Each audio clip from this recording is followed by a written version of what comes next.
Hello and welcome back to Carnegie Defense Insights. I'm your host, Dinakar Peri, and let's quickly get on to what we'll have for today. So, the big theme, Indian Air Force modernization, there have been several developments on that front. So, this episode largely will look at the sequence of or the development that's happened in the last few weeks.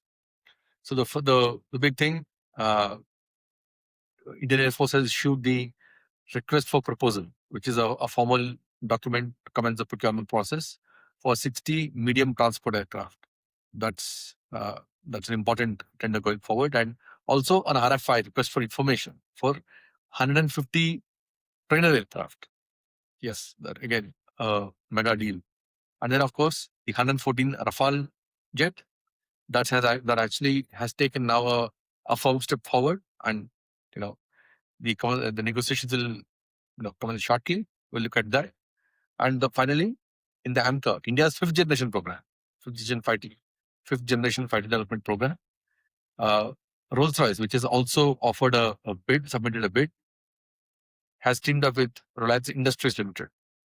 And why is it important? We'll see. So quickly to the first thing, the MTA, the medium transport aircraft.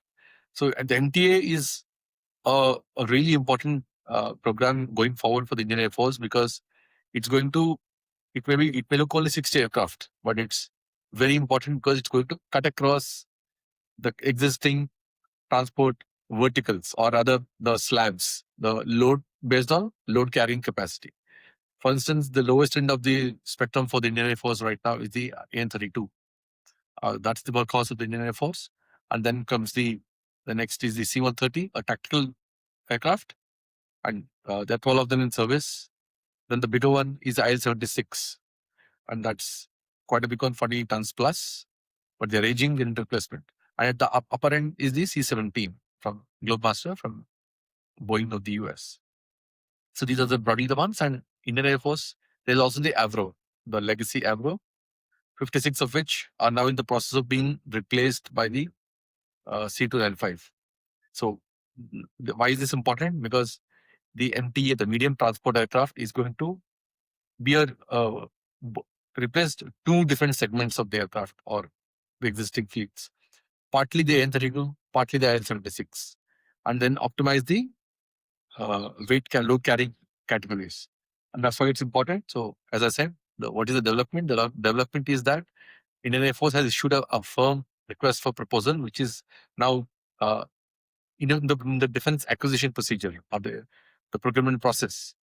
The acceptance of necessity is the initial guiding document, which is issued by or approved by the Defense Acquisition Council.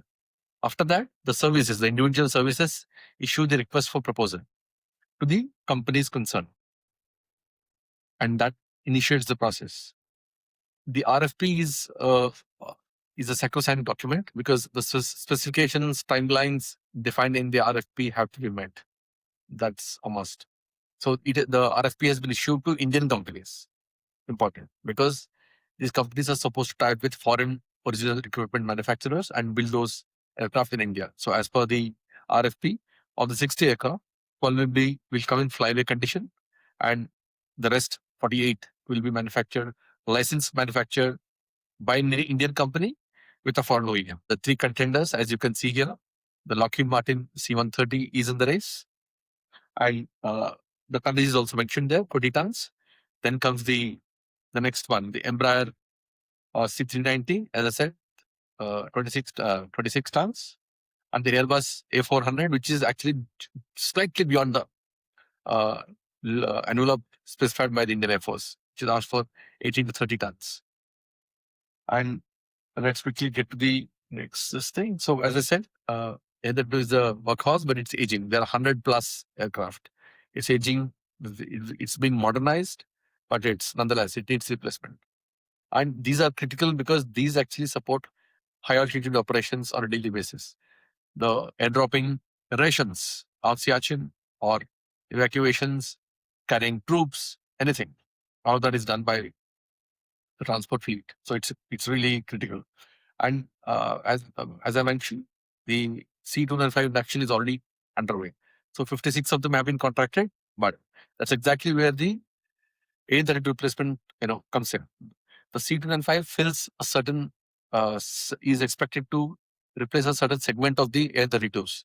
So between the C295 and the new MTA, the medium transport aircraft, the A32 replacement will happen, and the MTA will fully replace the existing IL-76 in service.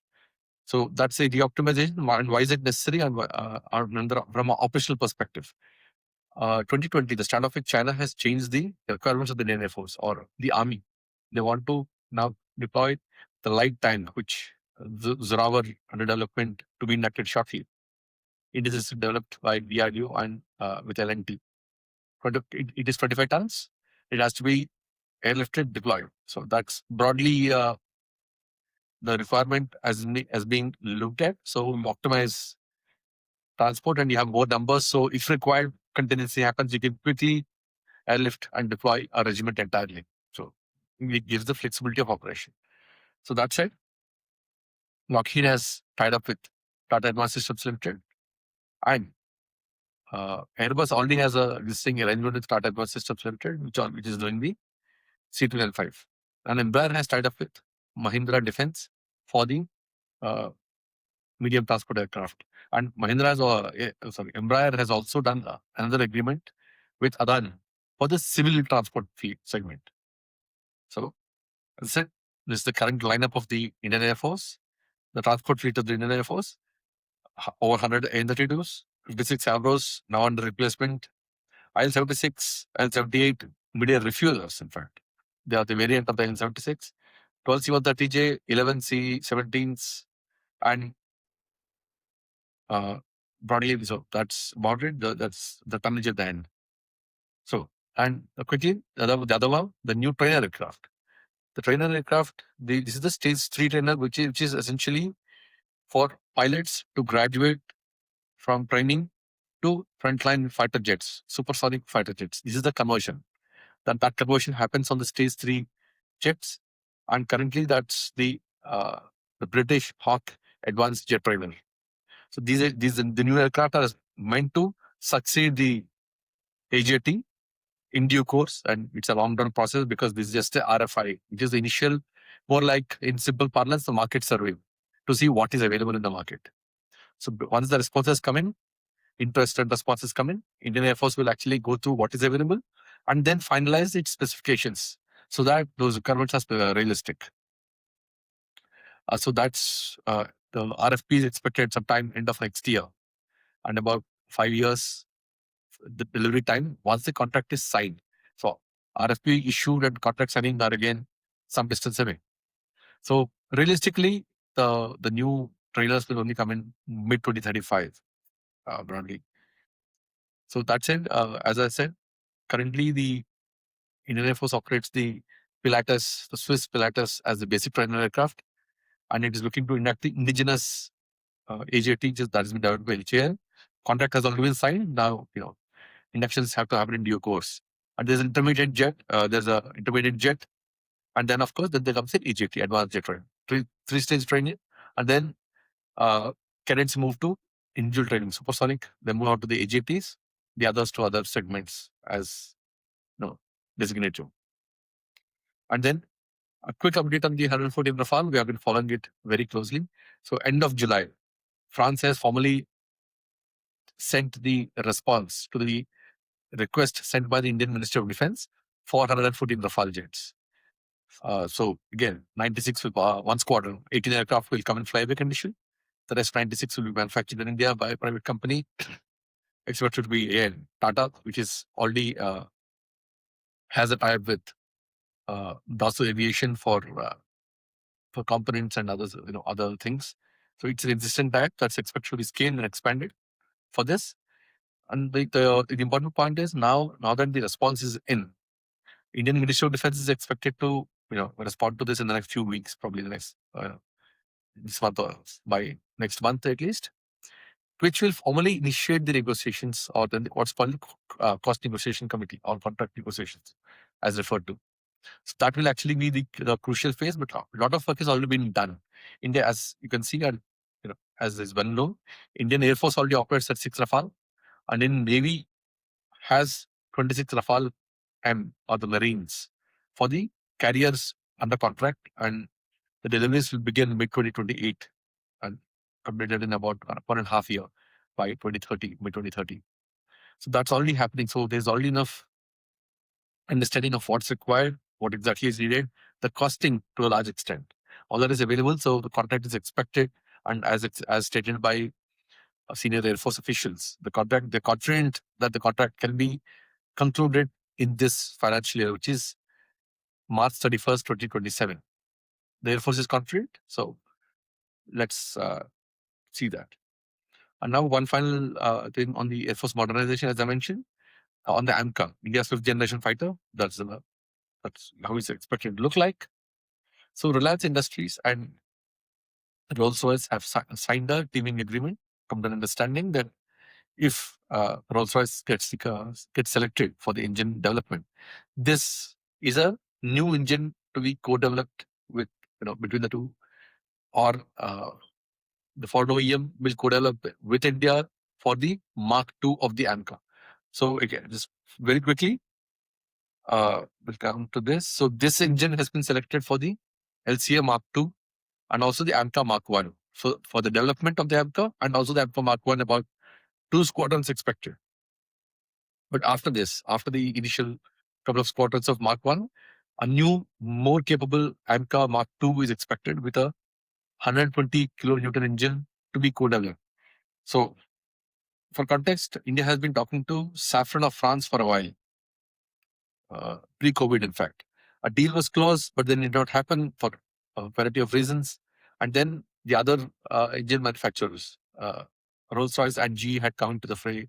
They submitted bids, and Rolls-Royce made a compelling, detailed offer, offering control of the IP, design, and in 8 years, under 8 years, and a very detailed proposal, because Rolls-Royce has been working with DRDO for some time on this, and a lot of studies have gone into this effort. So it's known what exactly is required. So this is where it is, but will it translate? We'll have to see, because as Defense Minister Rajnath Singh had announced, and it was also said in official statements in the past, India and France are officially in talks. So how does this fit in? Will this new arrangement cut in?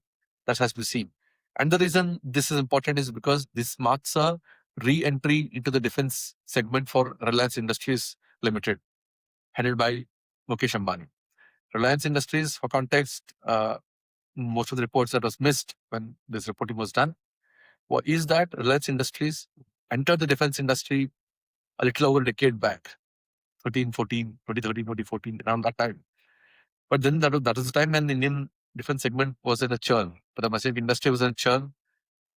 Things did not really move, so they exited the segment. And now once this happens, or if they take this to other, extrapolate this to other segments, it will mark a re-entry of RIL into the defense ecosystem. So that's where it is. And this is a 4-on-4 engine, as I said, for the LCA Mark II and for the AMCA Mark I. And just to remind, the F4-on-4, a slightly lower variant of this 83 kilonewton engine, powers the LCA Mark I and the to be inducted LCA Mark 1A. And as I said, just a reiteration of the Mark II and AMCA. So before we close, one very quick point here. Indian Army Chief General Dheeraj Singh is in Nepal right now.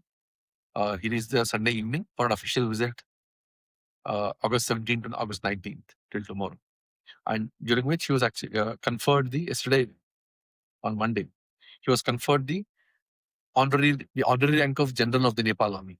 That's a reciprocal tradition. It's been going on for a very long time. That's done to any army chief who takes over on either side. Is conferred that honorary rank, and it reflects the strong connections, civilizational ties, and connections between the two countries.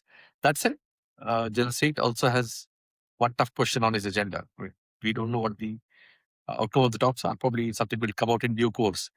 The recruitment of Nepali Gorkhas into Indian Army, that has effectively stopped after the Agniveer scheme for recruitment of soldiers, sailors, and airmen came to for which Nepal then said no. So they stopped the recruit.